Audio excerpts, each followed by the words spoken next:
Present ఉన్న ట్రెండ్స్ని బట్టి చూస్తే గనక ఇక్కడ చాలా అంశాలు ఉన్నాయి. ఇక్కడ రేవంత్ రెడ్డి, రామ్మోహన్ రావు గారు రేవంత్ రెడ్డి చాలా అంటే చాలా ప్రెస్టీజియస్గా తీసుకున్నారు.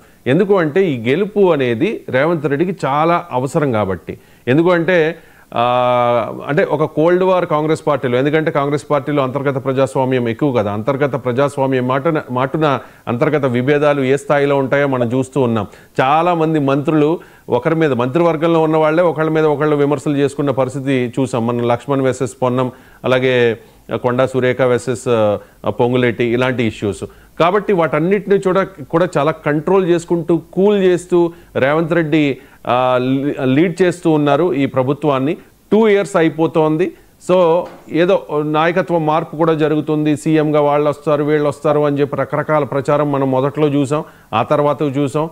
అంటే చాలా ఊహాగానాలు వస్తూ ఉన్నాయి. ఇటువంటి నేపథ్యంలో రేవంత్ రెడ్డి ఇక్కడ జూబ్లీహిల్స్ ఉప ఎన్నికల్లో గెలిచి, ఎందుకంటే 2023 ఎన్నికల్లో ఈ స్థానం కాంగ్రెస్ పార్టీది కాదు, బీఆర్ఎస్ది, అయినా కూడా అక్కడ గెలిచి ఇది రేవంత్ స్టామినా అని చెప్పుకుని అధిష్టానానికి చెప్పుకునే ప్రయత్నం అయితే ఆయన చేస్తూ ఉన్నారు. ఇది ఆయనకు చాలా ప్రతిష్టాత్మకం కాబట్టి ఆయన ప్రూవ్ చేసుకోబోతూ ఉన్నారు, ఎందుకంటే ట్రెండ్స్ అలాగే ఉన్నాయి కాబట్టి. ఇక్కడ కేసీఆర్కు కూడా చాలా ఇంపార్టెంట్. 2023 అసెంబ్లీ ఎన్నికల్లో 39 స్థానాలకు మాత్రమే పరిమితమై, ఆ తర్వాత 10 మంది ఎమ్మెల్యేలను బీఆర్ఎస్ నుంచి కాంగ్రెస్లోకి వాళ్ళు వెళ్ళిపోయారు కాబట్టి 29కి పరిమితమై కంటోన్మెంట్ సీట్ కూడా కోల్పోయి, ఇప్పుడు జూబ్లీహిల్స్ సీట్ కూడా కోల్పోతే అది పార్టీకి చాలా ప్రమాదకరం. అండ్ లోక్సభ ఎన్నికల్లో ఒక్క సీటు బీఆర్ఎస్ గెలవలేదు కాబట్టి బీఆర్ఎస్ పార్టీకి కూడా ఇది చాలా అంటే చాలా ప్రతిష్టాత్మకం.